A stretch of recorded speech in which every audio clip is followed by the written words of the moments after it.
ओम विष्णुपादाय कृष्णपृष्ठाय भूतले श्रीमते भक्तिवेदांत स्वामिने नमः। नमस्ते सारस्वते देवे गौरवाणी प्रचारिणे निर्विशेष शून्यवादी पाश्चात्य देशतारिणे जय श्री कृष्ण चैतन्य प्रभु नित्यानंद श्री अद्वैत गदाधर श्रीवासादि गौर भक्त वृंद हरे कृष्ण कृष्ण कृष्ण हरे हरे हरे राम राम राम हरे हरे वाञ्छाकल्पतरोर्गस्य कृपा सिन्धुभ्येव च पतितानां पावनेभ्यो वैष्णवेभ्यो नमो नमः। हरे कृष्ण।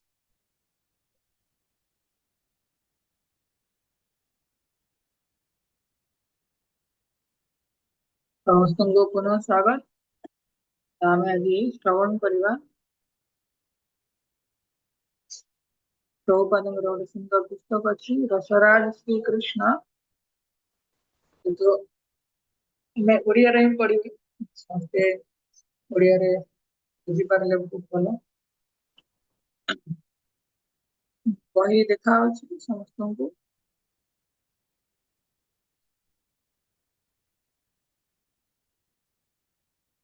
ସମସ୍ତେ ବହୁତ କମ ସମୟ, ପ୍ରାୟ 8:50 ଯାକେ ଶ୍ରବଣ କରିବା ପ୍ରଭୁପାଦଙ୍କ ଠାରୁ। ଆଉ ତା ଭିତରେ ସମସ୍ତେ ନୋଟ୍ସ ଇତ୍ୟାଦି କରିଥିବ, ତାପରେ ମୁଁ ପଚାରିବି କଣ କଣ ଡିସ୍କସନ କରିବା, କଣ କଣ ଆମେ ଶୁଣିବା।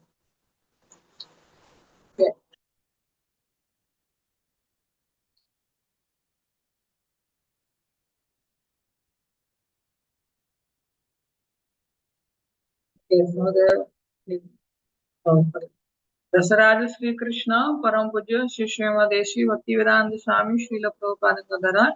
संस्थापकाचार्य अंतरराष्ट्रीय कृष्ण भावनामृत संघ इस्कॉन। ଏଠି ତିନୋଟି ବିଷୟ ଅଛି ସୂଚୀପତ୍ରରେ। ରସରାଜ ଶ୍ରୀକୃଷ୍ଣ, ପରମ ପ୍ରେମର ଆଧାର ଶ୍ରୀକୃଷ୍ଣ ଏବଂ ତୃତୀୟରେ ସ୍ୱୟଂ ସମ୍ପୂର୍ଣ୍ଣ ବ୍ୟକ୍ତିତ୍ୱ ପ୍ରଭୁପାଦଙ୍କର ସଂକ୍ଷିପ୍ତ ଜୀବନ। ଆମେ ପ୍ରଥମ ଅଧ୍ୟାୟରେ ଅଛନ୍ତି। ତ କୃଷ୍ଣ ଏହା ସକଳ ସୀମାର ଅତୀତ ଅପାର୍ଥିବ ଧ୍ୱନି। ତାର ଅର୍ଥ, ଭଗବାନ ଏ ଯୋଉ କୃଷ୍ଣଙ୍କର ନାମ ଅଛି ସକଳ ସୀମାର ଅତୀତ ଅପାର୍ଥିବ ଧ୍ୱନି, ମାନେ ଏହା ଭଗବାନଙ୍କର ଧାମରୁ ଏ ଧ୍ୱନି ପ୍ରକାଶିତ ହଉଛି। ଏହା କୌଣସି ପାର୍ଥିବ ମାନେ ଏଇ ଜଗତର, ଅପାର୍ଥିବ ମାନେ ଭଗବାନଙ୍କର ଧାମର। कृष्ण अर्थात सर्वोच्च आनंद। कृष्ण शब्दर अर्थ कौन? सर्वोच्च आनंद। आमे समस्ते प्रत्येक जीव सत्ता आनंद पाए व्याकुल। तो दुनिया रे सब लोग सुखर अनुसंधान करुछन्ति, सुख खोजुछन्ति समस्ते, किंतु सटीक भावे आनंदर अन्वेषण किपरि करिबाकू हुए ता आमे जानिनु। किंतु सुख को जगह प्राप्त हबो, हमको कोठी सुख मिलिबो, सुखर ठिकाना आमे जानिने। जीवन प्रति एक वस्तुवादी दृष्टिकोण द्वारा चालित होई आमे आनंद आशारे निज वासनार परितोषण करू करू पादे पादे नैराश्यर शिकार हो। अर्थात ए भौतिक जीवन संसार भितर आमे तले जीवन शैली बनैछे, सांसारिक जीवन शैली। तो सेही जीवन शैली रे आमे सुख खोजु खोजु। सुख काहेकि खोजंती ना, जो हमर कामना वासना अछि से कामना वासना रे सुखर खोजु खोजु कौन हुए, पादे पादे माने प्रतिटी मुहूर्त रे हमें निराश हो जाते, अर्थात सुख मिलेनी, हमें निराश हो जाते। बहुत सुंदर जिनस एठी अछि। कारण प्रकृति रे केउ स्तर रे प्रकृत आनंद लाभ करा जाय परिबो से विषय रे हम पाखरे किछि खबर नाही। तो प्रभुपाद कहउछन्ती कि आमे ए भौतिक जगत रे रही कि सुखर ठिकाना खोजुचे, कि सुख कोठी मिलिबो, को स्तर रे हमको सुख मिलिबो, तो तार किसी सूचना आम पाखरे नाही। तो एटी ओवरऑल प्रभुपाद कहया पई चाहती कि समस्त सुख खोजुचंती, किंतु सुख खोजिबा समय रे आमे संसार भितर रही कि सुख खोजु खोजु बारंबार आमे निराश हो जाउछंती, काहेकि ना आमे किसी सूचना नाही। तबे प्रकृत आनंदर अनुभव करिया पई व्यक्ति प्रथमे बुझिवा दरकार जे से ए देह नुहे चेतना अर्थात आमे जो आनंद प्रकृत आनंद सतरे आम गोटे लोक सुखरे रहिबो कि न रहिबो ये जो प्रकृत आनंद तो ताकू प्राप्त करने प्रथम आम जाना दरकार आम देह नुहे आम चेतना शरीर नुहे अविकल चेतना भी नुहे कारण चेतना हूँ आम प्रकृत परिचय लक्षण अविकल चेतना माने ये आमर वास्तव परिचय कौन हाँ अविकल चेतना नुहे यार अर्थ है प्रोपाट इंग्लीश रे कहते consciousness is the symptom of soul तो आम चेतना नुहे चेतना यदि गोटे लोक अचेत हो पड़गले आम कौन कहती तर चेता उड़ीगला तो चेतना लुप्त हो गला चेतना कहार लक्षण गोटे लोक बंची कि नहीं ताहा केमिति आमे जानिबा यदि तार चेतना अछि तेणु चेतना चेतनाटा कौन कि आत्मार उपस्थितिर लक्षण आमे शरीर नुहे आमे आत्मा जेहेतु आमे आत्मा तो को लक्षण द्वारा प्रकाशित होउची ताहा होची आमे चेतना बोली तेणु जेमिति गोटे लोक को आमे यदि ताको हाथ रे चिमुड़ी देवा ताहले कौन हम से अनुभव कर परिबो गोटे जगार हमको कष्ट प्राप्त होला बोली कहीं शरीर रे रक्त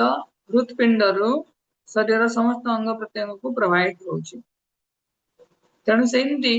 ये चेतना आम शरीर रे परिव्याप्त होची तेणु सेति पई गोटे लोक चिता अछि बोली आमे जानिछे तापरे पढ़िया प्रपात कि आमे एबे एई जड़ शरीर रे जड़ी होई रहितिबा विशुद्ध आत्मा आमे किए आमे हेले विशुद्ध आत्मा किंतु आमे ए जड़ शरीर जड़ अर्थात जार कौनसी स्वतः प्रतिक्रिया नहीं जार कौनसी चेतना चेतनत्व नहीं तो सेई जड़ शरीर भितरे आमे आबद्ध बांधी की रही जाइछे त आमे किए आमे हेले आत्मा आमे आत्मा कृष्ण संगे संपर्क कौन आगु को पड़ेगा आधुनिक जड़ विज्ञान या कौन गुरुत्व दिए नहीं तो आज जो समाज रे विज्ञान अच्छी से विज्ञान ये आत्म तत्व उपरे कौन सी कि आमे आत्मा या विषय किसी कहेनी से वैज्ञानिक माने बेले बेले आत्मा सत्ता संपर्क रे रहितिबा सेमानकर भ्रांत धारणा द्वारा परिचालित होता साइंटिस्ट माने जो अछंती बड़ बड़ विज्ञ लोक माने तो से माने जानी पारंतिनी आत्मा र सत्ता कौन तो से माने निजे भूल भाल बुझंती भूल बुझंती तापरे मात्र आत्मसत्ता हेउची एक वास्तवता तेणु सत जिनस कौन आम आत्मा शरीरटा आज अच्छी नष्ट हो काली रहिबो कोटे आत्मा रहिबो तेणु आत्मा वास्तवता जेकोसी जिनस वास्तव बोली केतबेले कहबा जेतबेले से चिरंतन हेतिबो अर्थात सबुदिन पई थिबो तापरे चेतनार उपस्थिति बल रे ताहाकू जे के मध्य बुझी पारिबो ये उपलब्धि करि पारिबो आमे केमिति जानिबा आमे आत्मा बोली काहे कि ना आमे जेतबेले जानिबा कि हमर चेता अछि ताल जानिबा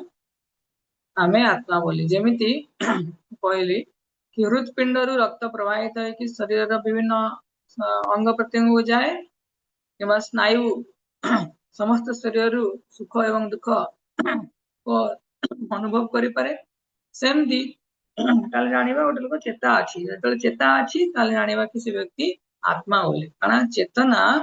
कि चेता रहिबा आत्मार लक्षण consciousness is the symptom of soul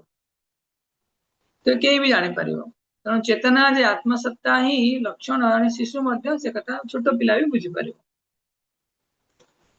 आ गोटे आमे पैराग्राफ पढ़िबा वर्तमान आमे निजको किपरि चेतनार स्तर पर्यंत उठाई नहीं पारिबा ता ही हेउची समग्र प्रक्रिया जहाको आमे भगवत गीता रु शिक्षा लाभ करिया पई चेष्टा करूछे तो यही उक्ति रे प्रभुपाद कहउचंती आमे शरीर बोली जो मनोभाव रे बंची के आसीचे तो आमे को मनोभाव को जीवा को स्तर को जीवा कि मु चेतना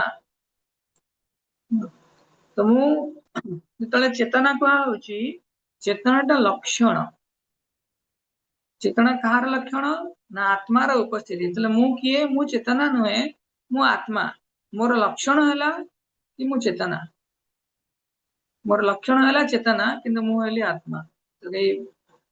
द्वंद्व पड़ोनी चेतना आत्मार लक्षण जमती गोटे लोकर चेता अच्छी बोली आम कहे सी बंची भगवद गीतार आम जापर जदि आम चेतनार स्तर रु क्रियाशील हो पारिबा ताले आमको आ पुनर्बार से देहगत धारणार स्तर को ठेली भी जावाक पड़े ताने आम शरीर देहर धारणा आम बंची आसीचे केतळे मनुष्य शरीर केतळे बाघ शरीर केतळे कुकुर शरीर केतळे गछलता पशुपक्षी कीटपतंगर शरीर मिलूँ तो आम ठेलीपेली होगी चलीचे गोटे जन्म आउटे जन्म आउटे जन्म एमती चलीचे कहीं ना देहर धारणा कि मुझे शरीर से अनुसार मोर कार्य क्षमता कार्यशीलता चली था जो आत्मा स्तर में आम क्रियाशील हो पार अर्थात आम आत्मा आम निजे आत्मा आत्म स्तर मु काम करी ताहले आमको पुणी जन्म नवा पड़ोनी तो शरीर चेतना रु आत्म चेतना को आम जाऊे आमे जदि से स्तर में बास कर आमे जदि शुद्ध चेतना रे रही कार्य कर चलिबा तेबे एई देहर अवसान परे आमे पार्थिव संक्रमण रु मुक्त हो पारिबा तो प्रभुपाद सुंदर कथा कहले एबे कि आमे से चेतना स्तर रे काम करिबा प्रथम सब बेला आमे काम करंती पुणी आमे शरीर फेरी आसती किंतु एटी न फेरिकी सही चेतना स्तर रे बास करवा दरकार चेतनार स्तर रे आमे कौन करया दरकार बास करया दरकार सबुदिन आमे जानी रखिबा कि आमे किए आमे आत्मा आत्म स्तर रही जहाँ आत्मार कार्य ताकू करवा तो आमे यदि शुद्ध चेतना रही काम करवा ताले कौन हम आमको पुनर्जन्म माने शरीर जो धारणा अच्छी देहगत धारणा तो सही रोग आनी संक्रमण माने आमको बारंबार संक्रमण कौन हुए आमर निज इच्छा तो हुए प्राय अन्यर ठारू होता है आमको संक्रमण हुए तो शरीर आम जो शरीर चेतना बंचती तो गोटे शरीर आउ गोटे शरीर आम बाध्य होगी ग्रहण करा पड़े किंतु शुद्ध चेतना रही काम कले आउ जन्म मृत्यु चक्र हबनी आमर आध्यात्म जीवन पुणी जागृत हो उठिब अर्थात आम आमर सत जो वास्तव जीवन आम कृष्णकर नित्य दास तो ये चेतना आम जागृत होगी माने सबुदिन भलसे रही पार अंतिम फलस्वरूप आमर परवर्ती जीवन में लाभ कौन हम मला परे आमको जो नूतन जन्म प्राप्त हम ये देह छाड़ी चलीगला आम आमर संपूर्ण शाश्वत आध्यात्म जीवन लाभ कर अर्थात ये शरीर जो शरीर अवसान घटव शरीर कार्य सरीजीव जो आमको देहगत शरीर पुनः मिलनी देहगत धारणा आम बंचानी आमको संपूर्ण शाश्वत शाश्वत माने स्पिरिचुअल माने आम सबुदिन आम आत्मचेतना बंची पार आज आम एति अध्ययन करवा प्रभुपाद पुस्तक समय गला आम कौन कौन पढ़िले किए कह हरे कृष्ण पढ़ुले रसराज श्री कृष्ण पुस्तक रु दुईटी पाराग्राफ पढ़ हरे कृष्ण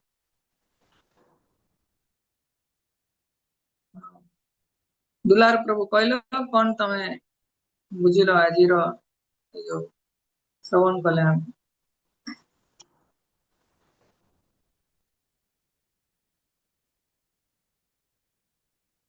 समस्ते एटलीस्ट गोटी गोटी पॉइंट कहि देले प्रभु जी गोटी लेट से जॉइन करली अच्छा प्रभु जी टिके लेट रे जॉइन करली प्रभु जी आधा आधा सुनथिली स्टार्टिंग टा सुन नथली तो कार मन रहिला हमते एटलीस्ट गोटी गोटी पॉइंट कहलो राकेश प्रभु कहलो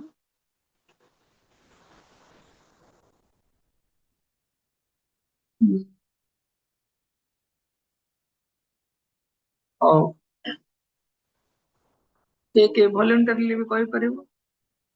काहे ना जेतु वीडियो ऑफ अछि तो जानी होनी को मानकर उपस्थिति सतरे अछि हरे कृष्ण दंडवत प्रणाम। କୁହ। तू हमें शरीर नुहे चेतन। मना कली आमे चेतना नुहे, आमे आत्मा। चेतना आत्मार लक्षण। ओके। समस्ते सकाळे मु कहूतली जो माने प्रभुपादंकर पुस्तक अध्ययन करिना निजर रिपोर्ट रे आमे केते समय पढ़िले 20 मिनिट रु बोधे 15 मिनिट पढ़िले 33 48 15 मिनिट समस्ते लिखि परिबो। किंतु कोन मने रहिला जेतବେଳେ तमे रिपोर्ट पठौछ सेतବେଳେ रिपोर्ट संगे लेखिकी दबो मु या प्रभुपादଙ୍କ पुस्तकରୁ पढ़िକି बुझिकी मन रहला। दुईटी छोट छोट पैराग्राफ पढ़िले सेतिक केवल जार जहाँ मन रहिला खातार लिखिबो। मोबाइल रे लिखिले मोबाइल हजि जीवो किंबा मोबाइल रे कोडी सेव करबा जानि परिबानी किंबा आदि प्रो मोबाइल रे गोटे नोटबुक अछि सेति लिखिले मध्य हे परिबो। सेति लिखिले सब दिन हम सेटा प्रभुपादଙ୍କର छोट बही तार जहाँ शुणिबा लिखि लिखि जीवा। समस्त रिपोर्ट कला समय रे मो एई जो पुस्तक अछि एबे ग्रुप रे मो शेयर कर दउछि। समस्ते से दुईटी पैराग्राफ जहाँ बुझिलो जहाँ मन रहिला लिखि परिबो। जो माने लिखि परिबोनी से माने रिकॉर्डिंग करिकि भी ग्रुप रे निजर रिपोर्ट संगे पठेइ पारे हला। काली समझे टिके जॉइन कला बेले तो मोबाइल वीडियो ऑन कर दबो आउ तापरे सुनिबो लिखिबो 10-15 मिनिट बेसी समय। ठीक अछि आमे काली सकाळे मॉर्निंग रे पुଣି भगवान का नाम जप करिबा। काली पणा संक्रांति अछि बेचे आमे रहइबा। हरे कृष्णा। श्रील प्रभुपाद की जय। ग्रंथराज श्रीमद् भागवतम की जय। समवेत गौर भक्तवृंद की जय। गौर प्रमाण की जय।